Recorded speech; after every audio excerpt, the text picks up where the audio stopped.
The penalty for average has never been so severe. So what do you mean by this? Here, okay, so let me tell you what I mean.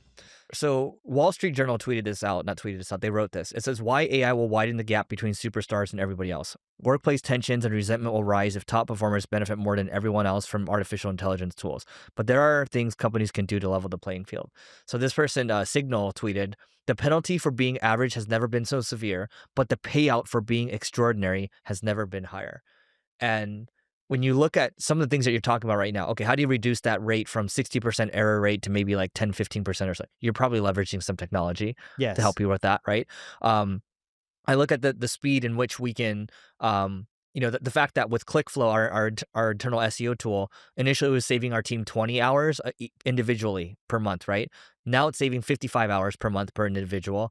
And then now if we're going to add in these other workflows, it's going to save an additional 30 to 40 hours a month.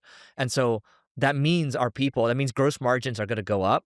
And that means that people that know how to leverage these tools or these products, even our internal product, they're becoming way more efficient. But there's also people on the team that aren't using this stuff, right? So that's why the penalty for being average has never been so severe, but the payout for being extraordinary has never been higher, because we as business owners would be stupid not to reward these people if they're becoming 10x or 100x of themselves.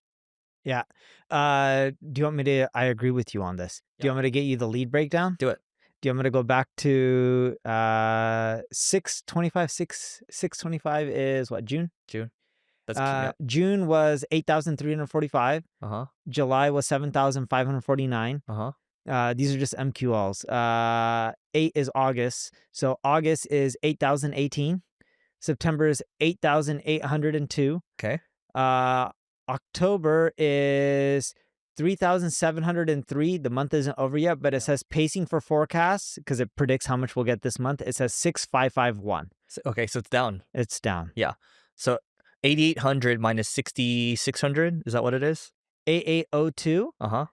It says L8W average. What's L8W? L8W average is 7,600. Let me find out what L8W is. That's down 25-30%. So let's see. What is L8W average? What does that mean? Yeah, I don't know what L8W average is, because he says that L8W average is last 8 weeks. I don't know why it keeps saying 7,600. That must be broken, because it's been saying 7,600 since June. So I would ignore that one. But yeah, it's down. Yeah. So I guess we're seeing this trend. And by the way, speaking of agency trends, so we've been interviewing more people from by the way, juicebox.ai, guys, I'm not getting paid to say this. When you have these agents recruiting for you, looking for the very specific criteria that we look for. So been talking to a lot of these holding company people that have been working at these companies. So like Dentsu would be an example. So I spoke to this guy at Dentsu. Dentsu's about 75,000 employees, right? Something like that. Yeah. So he believes that, so I was speaking to him, and then he believes that they're doomed. I was like, why do you think you guys are doomed? And he's like, well, we say we're doing this AI stuff, but we're just like a big tanker. We're not moving quickly enough, and it's taking us a long time. And sure, we have all these like internal tools and all that, but it's kind of like a joke, right? And he's like, to be frank, like I'm speaking to you right now, but I'm also like WPP and Publicis, which are other big holding companies, have tried to poach me, but he sees the same outcome there. And he's like, it's also not a good signal when like a Dentsu is trying to sell, because that doesn't show like a lot of confidence, right? And so I thought that was interesting. And then later today, I'm grabbing dinner with a guy who's a candidate, and he actually works at WPP right now. I was like, why are you leaving? And he showed me all the stuff that stuff that he just talked about, the stuff that they're working on. And he's like, yeah, it's the same deal. I don't feel like I'm growing, and it's like it's moving too slowly right now. And so the question is, are these 75,000 person agencies doomed? I don't think they're going to die immediately. I think there's going to be a little bit of pain, but I think that's the reality, right? And it's always been like this. Like startups, like smaller companies are going to move faster. They're more nimble, and like these companies too, they have to protect. It's more about wealth preservation for them, instead of trying to move very quickly and break things all the time. So I thought that was interesting. I mean, we've been having more and more of these conversations, but what's your take? I don't know if they're going to break. There's not too many options for global help. Yeah. I don't think they're going to break, but I think it's becoming more challenging. I think it's been challenging because the economy's gone. But okay, let me ask you this. You've been using AI. I've been using AI. Have we really seen AI grow agencies like crazy and change our business? Like, honestly, I'm not talking about your workflows. I'm talking about from a new business standpoint and client retention standpoint. I haven't really seen it change agencies yet and marketing yet. I'm not saying that we're not using this technology to do better, cooler stuff, save time. But what I'm getting at is when I go to events, whether it's HubSpot or South by Southwest that I was just at, and no matter what country I'm in, and when I ask people, have they seen an increase in revenue from the usage of AI in marketing? Very few people ever raise their hand. Yeah. I don't think we're seeing so here this actually this will align with what you're saying right now, and then I'll kind of address it.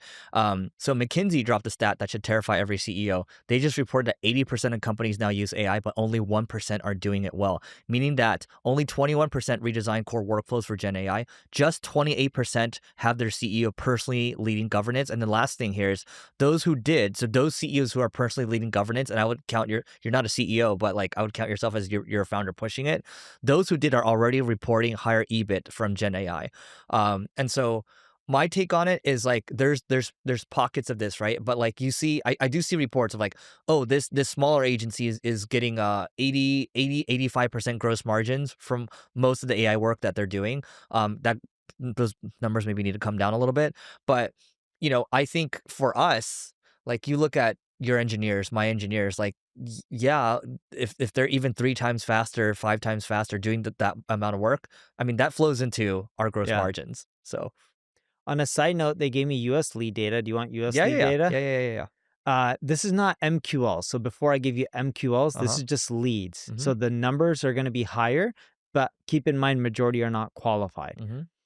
So I only have data going back to 7/1/2025 because that's the screenshot he showed me. So 7/1 is July. Mhm. It's 20,670. Mhm. August is 17,944. Mhm. September is 18,111. Mhm.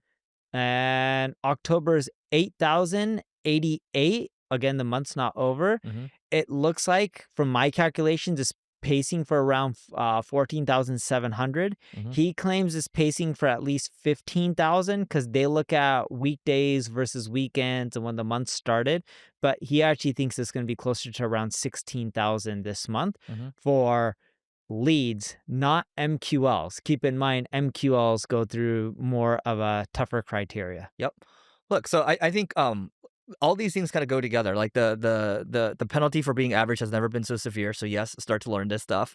And then also the majority of companies are not using AI well, and I think the majority of companies are failing to report on the benefits of it. But you saw the thing I shared on my Instagram stories yesterday about like the do cancer breakthroughs from Google, right? Like I actually think cancer is not going to be it's going to be a non-issue. Probably I could be hope 10, 15, 20 years out. Like knock on wood. I Like hope sooner than 10, but yes. yeah, but you see where this is like I think you and I can see the long-term benefits of it. I think we're starting to see the revenue benefits from it. But if we were to ask for this maybe like 2 years ago, I think we'd be hard pressed. I think we're seeing a little more now for sure. I'm curious what the AI companies are going to do with this because from what I've seen with all this cancer research stuff, they're working with the pharmaceutical companies and they're helping them do all the research. Correct me if I'm wrong. I don't know. And then from my understanding, a lot of them are paying for this technology. They're Yeah. in labs or doing experiments. But it would be cool if someone other than a pharmaceutical company release it when there is a cure, hopefully sooner than later, released it. So then that way they don't charge like $100,000 Yeah. for the drug. You're talking about because at the end of the day, the pharmaceutical companies, they have their incentives, right? The reason they're able to Yeah, charge so much and all that, and like I think we will see different studies. I think some of them are working with them, some of them aren't, and maybe they're going to want to release this data where. I don't know. It benefits the rest of humanity, and it's not just the pharmaceutical companies. I don't know, but here's I one hope thing. so. Let me come back to one that I was looking for this in my studies. This is the beauty of me reading X, right? So Ethan Mullick tweeted this. So one of the first randomized controlled tests. Uh, so it's a controlled trial testing whether Gen AI boosts revenue, not just productivity. So this is a controlled study on whether AI drives revenue. Okay, it says it does. A large mature e-commerce platform using older Gen AI models, Gen AI tools, found most of them. from customer service to marketing tools led to large significant revenue boost. So this is one of those like these large abstracts, right? When people do these studies, like you can see who Yeah. did it. What I'll call out here is across the four Gen AI applications with positive effects, the implied annual incremental value is approximately $5 per consumer, an economically meaningful impact given the retailer scale and the early stage of Gen AI adoption. So when you look at this over here, Neil, you can see these are the 4 different business workflows here. So one's a chatbot, and it shows the incremental value per customer. So 0.274, that's like 27 cents or so. That's the upper bound, right? Lower, let's just call it like 25 cents incremental. Search query refinement adds about like 6 pennies or so. And then product description adds about 1 penny. And then marketing push messages at like 0.0004, right? So there's like a time multiplier, all these things. But when you add it up, it's about total linear additivity is about $5 per consumer. That's not bad. I mean, I don't know what platform this is, but if it says large significant retailer, I'm like, who could that be, right? I So, don't know who it is. but this is like we're gonna need to see more studies like this. I guarantee you guys would do like really well if you just do a bunch of studies like these. Yeah, Yeah, those studies that you're showing on your screen, some of you guys can see, some of you can't. yeah, Those are just really expensive and time consuming to yeah, do. yeah. What we do is we focus on stuff that gets included in presentations. Dude, so this one's from Cornell University. Like, how do you pay these universities to do these studies and then attribute it to you? See, You could. you go do it first. Let me know how it goes. I don't want to spend the money. I know. I rather just do stuff that people share internally Yeah. because that just keeps us top of mind when they're doing RFPs. Like we were talking about how you're saying for you and me, based on the lead count we've both been showing, it's been tougher periods, right? Yeah. This is probably going to be our highest month in new sales closed. Yeah. Now, again, a lot of the deals are older, but for us, you get a RFP and it comes in and I'm just making up a number, like we're pitching a RFP right now, it would be $7 to $10 million in fees Yep. that we would just collect. Yep. You close a deal like that, it doesn't matter how many leads you get from a website or not. Like Yep. you close it, you're having a good month. If you're in B2B, here's the deal. LinkedIn account-based marketing sucks, but it doesn't have to. With Carrot, it allows you to create personalized ads towards your customers and also personalized landing pages that align with the ads so you're gonna have higher conversions and influence pipeline reporting to prove that your ABM works. So if you wanna learn more, just go to carrot.ai and you can join the waitlist. Again, it's carrot, KARROT.ai, and we'll see you on the other side. You want to know the difference between a $10,000 a month contract versus a $100,000 a month contract? 100,000 a month? Yeah, 100,000 a month. What's the difference? Okay. So literally I'm listening to this call. Okay. All I had done on these discovery calls, so 7-8 years ago, I was on these discovery calls. Literally, I would just say, "Hey, Neil, tell me what your goals are exactly. Okay, so what metrics do we need to hit exactly to be successful, right?" And you see where I'm going with this. And then I'm like, "Okay, Neil, what's the value of meeting that metric?" Oh, okay, $10 million. Well, Neil, let's just say hypothetically, we can guarantee that we can hit the $10 million, 100%. Is it fair for you to pay us $1 million? Why, yes, Eric, if you can guarantee it, right? Nobody, like, what idiot is going to say no to that, right? I'm going through, I'm listening to this segment of the call, and literally we priced it on value. We said, okay, if we think 50% success rate for us, we're going to take that 50%, multiply it by that 10%, right, which is $1 million. Then the high end of the contract is going to be 500K, then 250, then like 125. Okay, instead of just saying we're just going to charge you $3,000 a month, which is what SMB people are used to selling. So long story short, I listened to that segment. We had priced this thing on value. Okay, and basically one of the deals was the guy was like, "Oh yeah, no, we don't do the smaller ones. We're gonna do the 100,000." Okay, but like that, it was just reframing a little bit, asking a little more, asking about the value, and you can't do that for everyone, by the way. Just keep that in mind. But the more you can frame around value-based pricing, the more successful you're going to be. I've literally. I've like we've done this, like we have like a couple calls recorded where I just did this and we just for whatever reason we stopped doing it. And you can't do this for enterprise deals, by the way, as much as you like. No, I was like, this Yeah. won't work for us. Yeah, but you can do this for we're talking like smaller or mid-market or so, especially if it's founder driven. They're just like, no, especially when there's ego sometimes too, if they raise a lot of money. Oh yeah, no, we're just gonna go for the big one. Yeah, Gajan from Spiralize, Uh-huh. they're based out of Atlanta. They do this Great company. really well. Their agency does a lot of performance-based stuff. But you're right. This kind of stuff works for SMBs. We don't do it. We've thought about doing it years and years ago. It just doesn't work. Like you go to a company that makes 10 billion a year in profit. Forget They have revenue. their forecast. Yeah, they have their forecast. Their Yeah. CFO's like, Yeah. oh, this is Yeah. what we're telling the market. Like, they're not going to do anything that can Yeah. screw up their stock Yeah. price. So it's just, I think our thing here is like, it depends. It depends. But I think you should start implementing this as single grain again.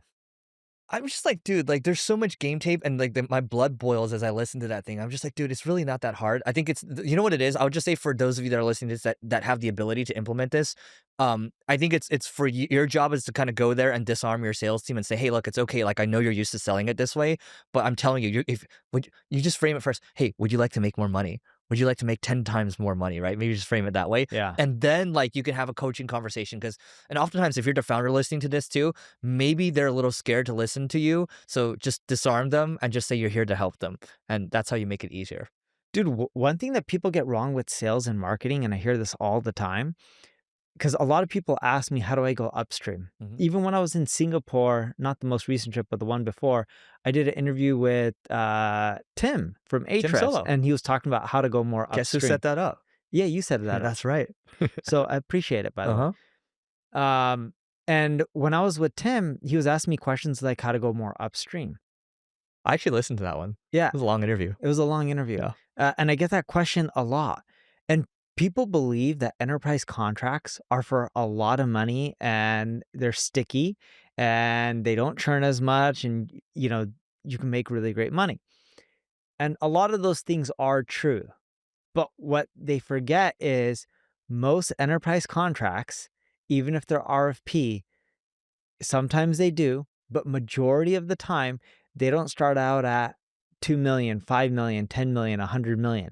They start out really tiny where they test you out with something that's 100, 200 grand, maybe even smaller, sometimes a little bit larger. And if you do well, you keep getting more contracts, more divisions, more regions, because these enterprise brands typically have a lot of different product divisions because they bought a lot of companies and they're in a lot of different countries. So you can grow your contract by expanding by regions or by division and selling multiple products for them or services. And then it adds up to multiple millions of dollars over time. But it's just a long game. And people just believe that, oh, I'm going to end up getting these enterprise contracts and it's going to be great. It's just like, no, you're going to close a contract and you're not going to get what you want in the first 12 months. And you might not even be profitable. You're going to take it on the chin, but you're playing the long game. It's and by the way, when you're in, you're in. Like, dude, we just had one enterprise company that we work with in one region introduce us to another region. And they said, okay, now that we introduce you to another region, we want a discount. And I was like, wait, we haven't even closed the other region. And they're like, yeah, but we want a discount. And there's a certain point, and I was telling them, like, we already have terrible margins with your business. And I just share the results with them. Like, I literally was very transparent. I'm like, here you go. Here's all the profitability in your account. I'm like, if I do what you're asking me for, I will lose money. It doesn't even make sense for me to keep you on as a customer. But it's not that easy to deal with depending on the region, because each region, their procurement departments have different cultures. And some regions, their goal is to just continually squeeze and squeeze and squeeze. And there's a point where you have to say no. Some companies are great though. Like we had one company ask us to go above and beyond, be there for a lot of meetings, do things that were out of scope, help us on other regions that we didn't even have a contract for. And if we didn't do those things, they would get upset and they would rate us very poorly when we were doing the reviews. So we sat down with this gentleman, older gentleman, I think he's in his 60s or something like that, nice guy. And I'm like, look, I know you're not happy because we're not doing these things. Here's your contract. Here's what you're asking us for. Here's your profitability on your account. We're losing money, and I know you're not happy. We're discussing on how we move forward. We're open to just ending the agreement, or we can readjust the agreement. And they're like, oh, I didn't realize you were losing more money. And this gentleman was really kind. And they're like, look, it's in our company culture to just keep grinding our vendors. And I'm like, I get it. You should do whatever's best for you. But I don't want to lose 300-400 grand on an account a year. That's a lot of money to lose. And they're just like, okay, no problem. We'll fix this. We'll stay within bounds. And, if we want extra work, we'll add additional scope. And I was like, cool. But sometimes you just have to speak up and let people know. By the way, when I said once you're in, what I really mean by that is once you're in with the enterprise company, procurement sometimes takes a very long time, and you might be Yes. taking on a chin for a year or two. But once you're in and you're doing a decent job, they're going to try to expand you because it's easier because they don't want to go through procurement again. No, they don't. But they usually have to for expansion. It still goes through procurement. Yep. But it's easier because you're in your system. You're already a vendor. They can just easily add you. Mm-hmm. And for certain things, they don't have to go to RFP again Yeah. because they have different rules depending on the company. Yeah. If they onboard new vendors, sometimes they're like, okay, you want to do this? You want to try to find new vendors? All right, let's issue an RFP. They don't want to waste 6 months to a year of their time. They're just like, let me just onboard someone quickly and just get it done. It's interesting for us because a lot of the agency deals we have are, I would say, probably more mid-market. But on the Carrot side, we're going through procurement quite a bit. Yeah. Like it constantly gets thrown in front of us. But you can pick the next one. I look at, before we pick the next Yeah. one, I look at your single grain and carrot business as two different type of businesses because it's different customers. Yeah, I look at it as the same because single grain's ultimate mission, and my team will listen to this, but the ultimate mission is focusing on B2B, and so it's the marketing partner that focuses on B2B customers. Sorry. Yeah. Yeah. No, that makes sense. Yeah. You have one in here on is SEO jobs dead? Yeah. So our SEO job's dead. So Yeah, our this SEO is job's so, so this is interesting because at the Ahrefs conference, you remember Ryan Law, who he used to be at Animals, and now he works for Ahrefs. So a great copywriter, Okay. writes great blog posts. So his talk was actually on. I didn't get to see his talk, but we talked for a little bit the day before. But there is a general fear, and I could sense it in the audience too, on like what's going to happen with my career. And my talk actually became more inspirational, right? And I was like, guys, like we as SEOs have taken it on the chin. Panda update, Penguin update, Donkey update, right? Like all these updates, right? Yeah. And so SEO jobs, like we've had to adapt the most. And so in my mind, it's like I don't think SEO jobs are. I think if you just focus on traditional SEO and you don't adapt at all, like yeah, it's probably dead. Just like how paid media jobs are as we know it are probably dead, right? But my whole communication was like, look at all the things that are happening right now. We're talking about search everywhere optimization. ChatGPT just came out with apps, Chat Kit, like all these different things, right? So in my mind, we've talked about this. Like I'm excited about it, and then people came up to me afterwards, like, oh man, that was really inspirational, man. Like I didn't intend it to be that way, but I kind of sensed the fear in the audience, like, oh, where do I go with our career? Because that was one of the things that Tim brought up like the day before, like he put it on Twitter. It's like, yeah, like where do we go with all our SEO skills? And I'm like, well, you've learned to adapt and take it on the chin, so like just keep doing that. Yeah, you don't really have to do anything. I agree. I don't really see them going anywhere. I think they're still going to be valuable as long as you adapt, and they have adapted over time, so they should be fine. So that's it for today, guys. Please don't forget to rate, review, subscribe, and we'll see you tomorrow.